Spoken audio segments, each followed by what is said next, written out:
이제 제가 먼저 묵상한 말씀 잠시 나누도록 하겠습니다. 오늘은 이든교회 지난 10년 10개월을 마무리하는 주일입니다. 이든교회가 이곳 빗골로에서 예배를 시작한 것이 2014년 1월 5일이었습니다. 계산해 보면 딱 10년 10개월 되는 것이죠. 긴 시간이었는데 짧게 느껴집니다. 매우 오랜 기간이었는데 언제 이 시간이 다 지나갔지? 하고 느껴질 만큼 그 시간이 순식간에 지나간 것 같습니다. 이든교회 교회개혁 실천연대 회의실에서 시작을 했죠.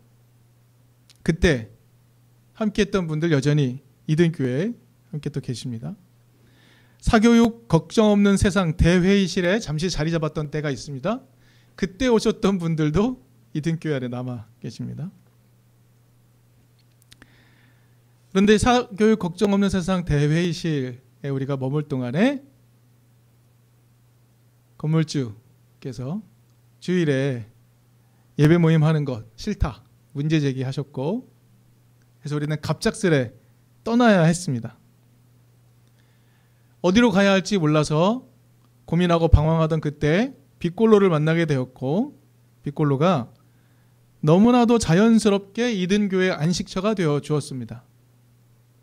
빗골로가 예배 장소가 되기를 원했다라고 말씀하시면서 이든교회가 빗골로 안에 거하는 것을 매우 기뻐해 주셨죠. 그것이 10년 10개월이라는 시간이었습니다. 그 기간 동안 이든교회는 빗골로라는 안식처에서 스스로 돌아볼 수 있었고 나아갈 바를 알 수 있었습니다. 그런 고민을 할 수 있는 시간을 주었던 빗골로, 우리에게 매우 귀한 공간입니다. 그런데 이제 우리가 다시 여기를 떠나게 되었습니다. 우리가 아까 찬양했던 것처럼 우리는 갈 곳을 정확히 알지 못합니다. 하지만 떠납니다. 그리고 또 한 발을 내딛습니다. 우리의 목적지가 어디일지 우리는 아직 잘 알지 못하지만, 그리고 떠나지만 어느 순간 약속의 땅에 도달해 있다는 것을 깨닫게 되는 순간이 찾아오리라고 믿습니다.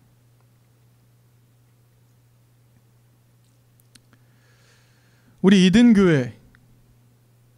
이든교회는 좀 외롭습니다. 이든교회와 같은 결을 가진 교회를 만나기가 쉽지 않습니다. 그런데 왜 이든교회는 이런 길을 가려고 하는 것일까? 그런 질문을 우리는 스스로 던져보아야 할 필요가 있습니다.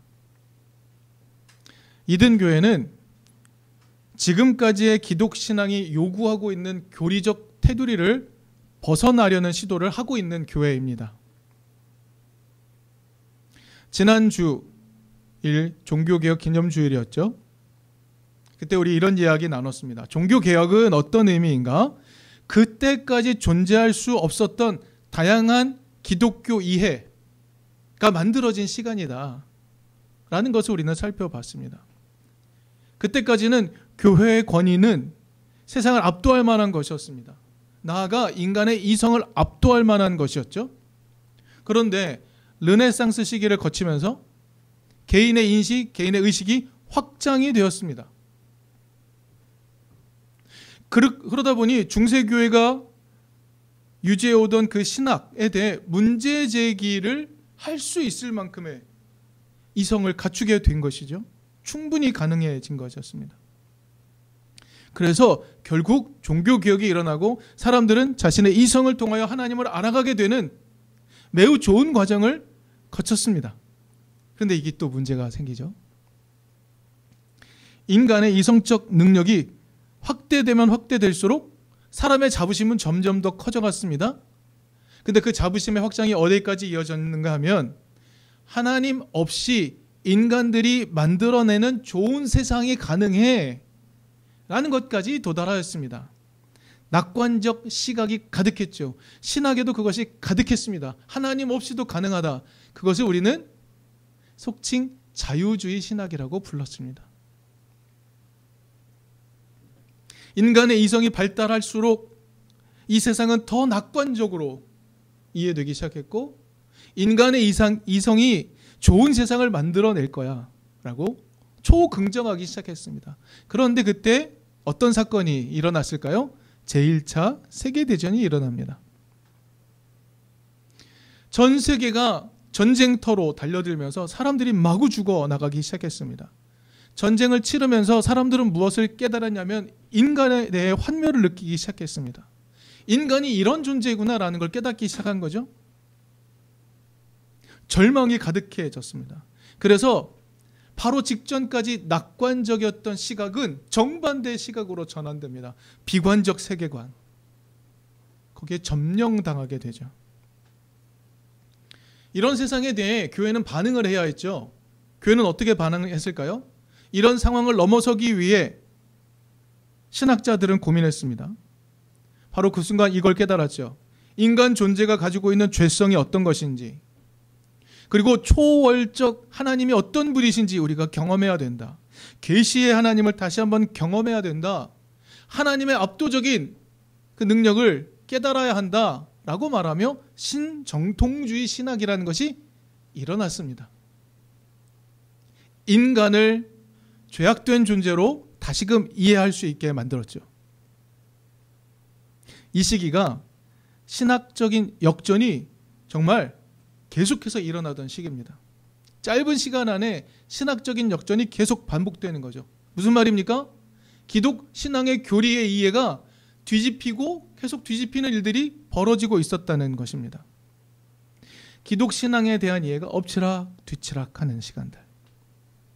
근데 거기서 끝나지 않죠. 좀 더 이런 논쟁들이 일어나겠죠. 전쟁이 인간에 대해 환멸을 느끼게 했던 시간이었다면 과학의 발전이 일어나기 시작합니다. 이건 다른 단면이죠. 인간 이성에 대한 긍정이죠. 진화론도 등장하게 됐고 상대성 이론과 같은 과학 이론들이 계속 등장하기 시작하면서 과학적 세계관이 발전하기 시작합니다. 이 과학적 발전이 또 다른 신학적 흐름을 만들어내는 것이죠. 무엇이죠? 과연 기독신앙은 과학과 소통할 수 있는가? 과학이 신학을 신여 삼거나 정복하는 것이 아니라 과연 신학은 과학과 소통할 수 있는가? 우리가 가진 기독신앙은 과학적인 내용들과 서로 조응하면서 함께 걸어갈 수 있는가? 이런 고민들이 일어나기 시작했던 겁니다.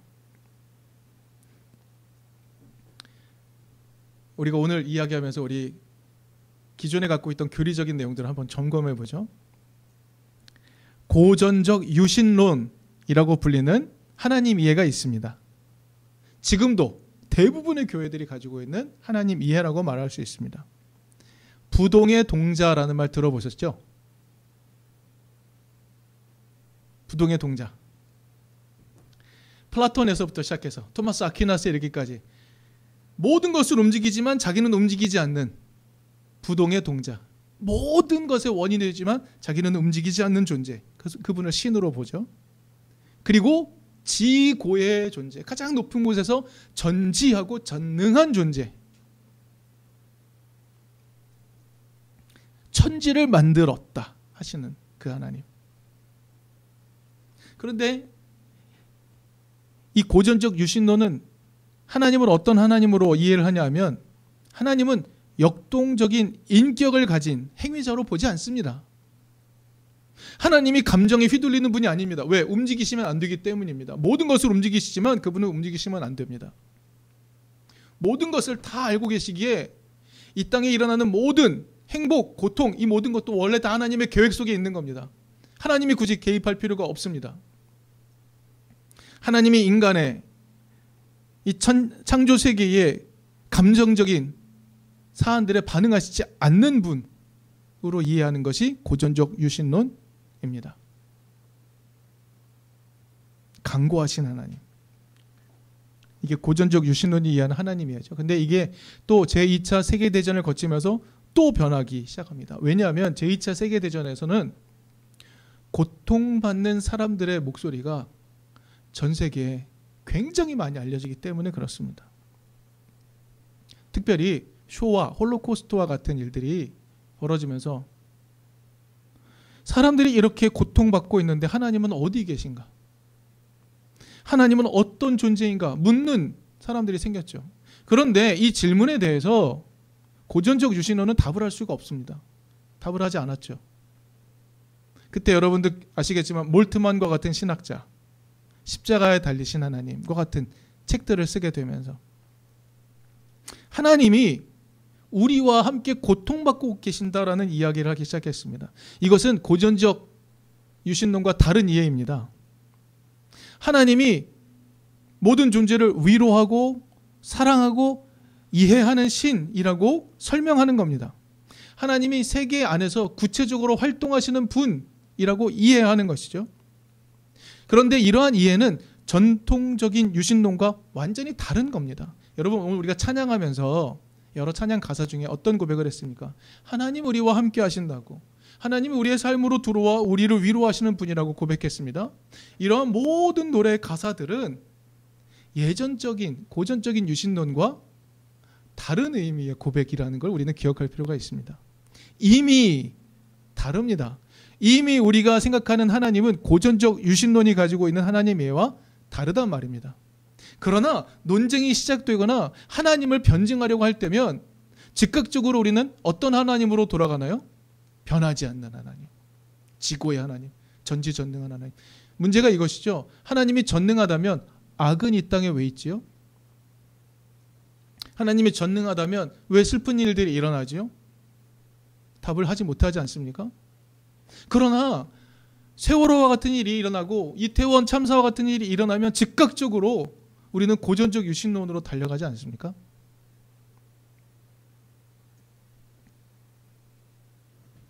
전통적 신학이 믿는 하나님은 초월적 하나님입니다. 초월에 계시는 하나님. 어떤 사건에도 전혀 영향을 받지 않는 하나님. 불변하는 존재.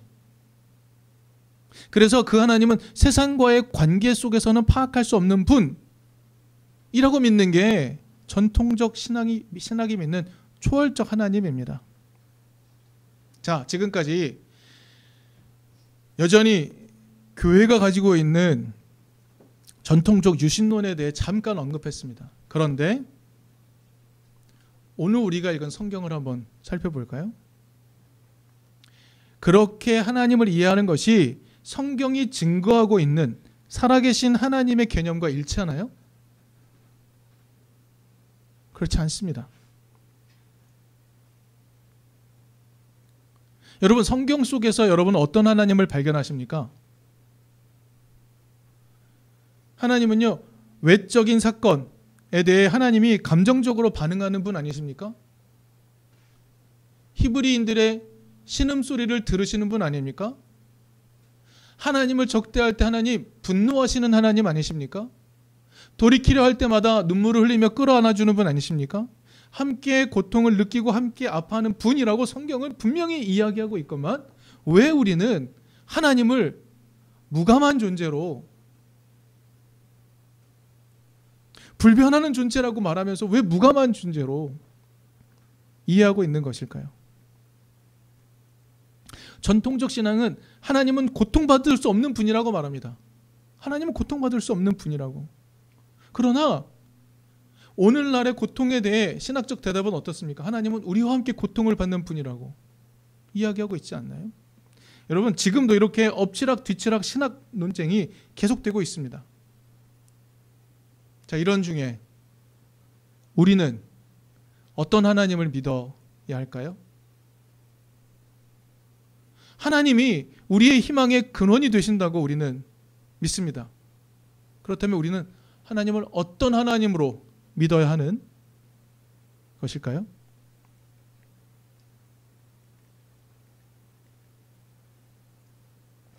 오늘 본문 요나서 전체는 참으로 색다른 하나님의 모습을 보여줍니다. 그래서 매우 중요한 책입니다. 여러분, 요나서 안에서 하나님은 어떤 분으로 설명이 되는가 하면, 하나님이 택했다고 말하는 이스라엘 백성들에게 악의 상징이 있습니다. 절대 악, 누구일까요? 아수르입니다. 아수르와 같은 적국. 그런데 하나님이 적국 아수르의 수도 니느웨 성 안에 사는 사람들과 짐승들까지 불쌍히 여기는 분이라고 요나서 4장 3절은 11절은 말합니다. 이스라엘이 정말 악으로 여기는 아수르의 수도 니느웨 성 그 안에 사는 사람들과 짐승들까지도 모두 불쌍히 여기며 사랑하는 분이라고 요나서는 소개를 합니다. 여러분, 이에 반해 요나는 어떤 모습인가요? 악하다고 여기는 그 사람들을 불쌍히 여기는 하나님을 매우 못마땅하게 여기는 예언자로 등장합니다. 요나는 악한 자들이라도 사랑하시는 그 하나님을 매우 못마땅하게 여깁니다. 그런 예언자로 등장하죠. 역할이 바뀐 듯이 보이는 구도가 요나서의 구도입니다. 오늘 본문에서 우리는 한 가지 새로운 예를 발견할 수 있습니다. 2절에서 야훼는 요나에게 이렇게 말합니다. 너는 어서 저 큰 성읍 니느웨로 가서 그 성읍에 대고 외쳐라. 그들의 죄악이 내 앞에까지 이르렀다고 하시죠. 이 말씀이 전부입니다. 우리는 이 말씀 안에서 야훼께서 아수르를 어떻게 처분하실지에 대한 내용을 확인할 수가 없습니다. 그런 내용이 들어있지 않아요. 어떻게 하겠다라고 하는 내용이 들어있지 않습니다. 그런데 요나는요, 이 하나님 말씀 속에서 무언가를 깨달은 것 같습니다. 무엇을 깨달았을까요? 야훼 하나님이 아수르를 용서하시리라는 것을 깨달았습니다. 하나님의 말씀은 2절이 다인데 요나는 그 말 속에서 하나님의 마음을 깨달았습니다. 하나님이 아수르를 용서하시겠구나. 야훼 하나님은 이렇게 말씀하시죠. 그들의 죄악이 내 앞까지 이르렀다고 하셨어요. 하지만 요나는요, 그 말씀 속에서 아수르를 불쌍히 여기시고 용서하실 것이 뻔한 야훼를 발견한 것입니다. 그래서 3절을 보면 요나는 그런 하나님이 싫어서 니느웨와 정반대인 스페인으로 가는 배를 타고 떠나게 됩니다. 그 하나님이 싫습니다. 태풍이 찾아오죠. 모두의 목숨이 경각에 달한 상황이 됩니다. 그 태풍의 원인을 찾다가 제비뽑기를 통해 그것이 요나라는 것을 확인하게 되죠. 하지만 뱃사람들은 요나를 어떻게 할지 모르고 당황해합니다. 우리가 당신을 어떻게 해야 합니까? 이렇게 말하죠. 이에 대한 요나의 대답을 살펴볼 필요가 있습니다. 12절 말씀에서 요나는 이렇게 말합니다. 나를 들어서 바다에 던지시오 라고 말하죠. 여러분, 이 대답은 어떤 의미일까요? 바다에 던져지면 어떻게 됩니까? 죽는 거죠. 이 요나의 대답은 어떤 의미를 갖고 있는 것일까요? 요나는 자신이 하나님의 뜻을 거역했기 때문에 자신이 죽어야 한다고 생각하고 있는 것 아닐까요? 요나의 하나님 이해는 지금 어떻습니까? 자신이 하나님의 뜻을 거역했기 때문에 하나님이 자기를 죽이시는 분이라고 이해하고 있는 것 아닐까요?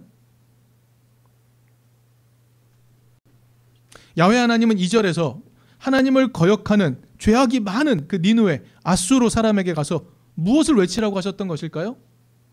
2절에는 정확히 나와 있지 않지만 3장 4절을 보면 이런 이야기가 나옵니다. 40일만 지나면 니느웨가 무너진다. 이게 답니다. 40일만 지나면 니느웨가 무너진다.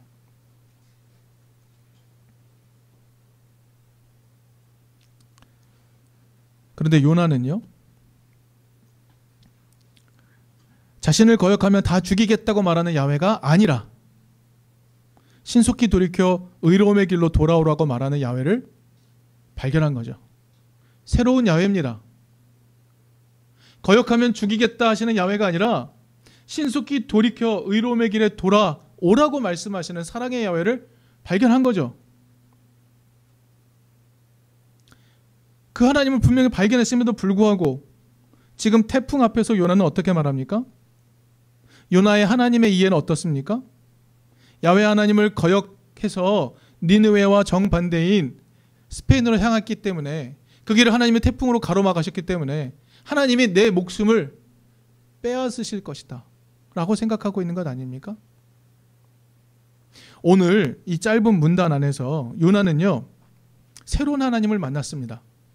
야훼께 반역하는 존재들이라고 할지라도 사랑으로 반응하겠다라고 말하는 새로운 하나님을 발견한 것입니다. 그러나 요나는 그런 하나님이 싫습니다. 그런 새로운 하나님을 이해하기 싫습니다. 그래서 야훼 하나님께 반항합니다. 하나님은 무조건 심판하는 자이셔야 합니다. 하나님은 부동의 동자이어야 합니다. 하나님은 지고자이어야 합니다. 하나님은 이 땅을 창조하시고 전능한 존재로 계속 계셔야 합니다. 이 땅의 악과 아무런 상관없이 하나님은 그런 존재로 계셔야 합니다. 새로운 하나님이 등장했음에도 불구하고 요나는 그런 하나님을 만났음에도 불구하고 그렇게 하나님을 이해하기 싫습니다. 새로운 하나님을 이해하기 싫어하는 요나의 모습. 그리고요, 지금 자기 앞에 태풍이 일어났잖아요. 바로 이 순간에 어떤 하나님 이해를 소환하고 있습니까? 자기가 원래 갖고 있었던 하나님 모습을 소환하는 거예요. 내가 하나님 뜻을 거역했으니 난 죽어 마땅해. 그런 하나님 이해를 가져오는 겁니다. 여러분, 그 하나님은 어떤 하나님입니까? 내가 원하는 하나님인 겁니다. 하나님, 내가 하나님 뜻 거역했으니 날 죽이십시오. 하나님, 니느웨도 반역했으니 니느웨도 다 멸망시키십시오 하는 말 아닙니까?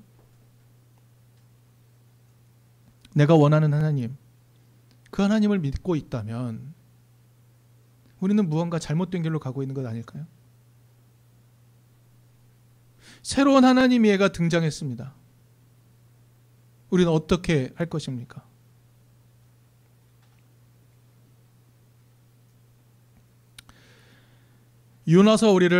우리는 요나서를 다 알고 있으니 요나서를 통해서 깨닫게 되는 것. 요나는 하나님과 끝까지 다툽니다.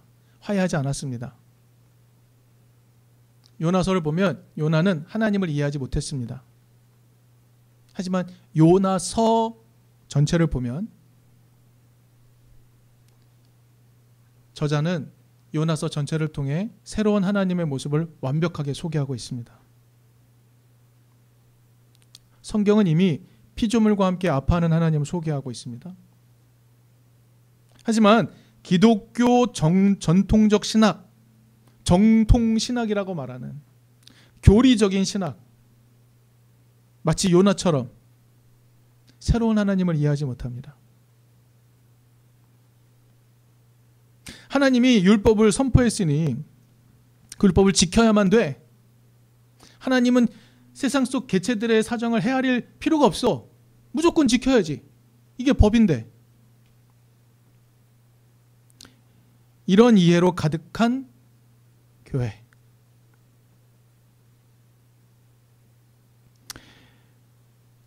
하나님의 뜻을 거역하면 하나님이 그들을 제거해 버리실 거야 라는 야훼를 상정하고 있는 교회.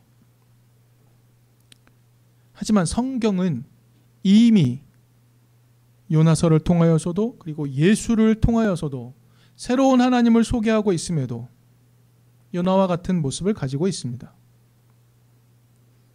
지금의 기독교는 도무지 그런 하나님을 이해하려 하지 않고 있습니다. 그런 중에 이든교회가 있습니다. 이든교회는 어떤 하나님을 신뢰하며 따르며 걸어가야 할까요? 이든교회는 피조물의 반응에 의존하시는 하나님을 믿습니다.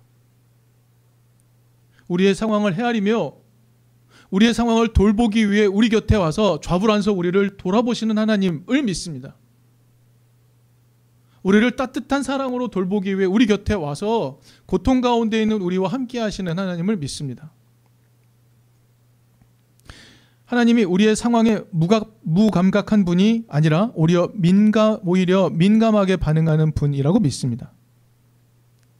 피조물의 고통을 함께 느끼며 동시에 피조물을 함께 구원하고 계시는 하나님을 믿습니다. 하나님은 우리를 계속 사랑하심으로 계속해서 더 완전해지시는 분이라고 믿습니다. 우리는 새로운 하나님을 조금씩 더 이해해 갑니다. 그리고 그 이해를 예수에게서 발견하는 사람들입니다. 그 하나님을 온 몸으로 드러내신 예수의 길을 따르는 사람들입니다. 그러나 지난주에도 나누었듯이 우리는 그 예수의 길이 과연 가능할까? 라고 의심이 들 때가 있습니다. 그 예수의 길이 오늘날에 타당해? 라는 의심이 자리 잡고 있다는 걸 우리는 확인할 때가 많습니다. 그러나 오늘 우리는 우리에게 새롭게 계속해서 드러나고 계신 하나님, 사랑으로 드러나고 계신 그 하나님을 믿는 이든 교회 안에 함께하고 있는 교우들입니다.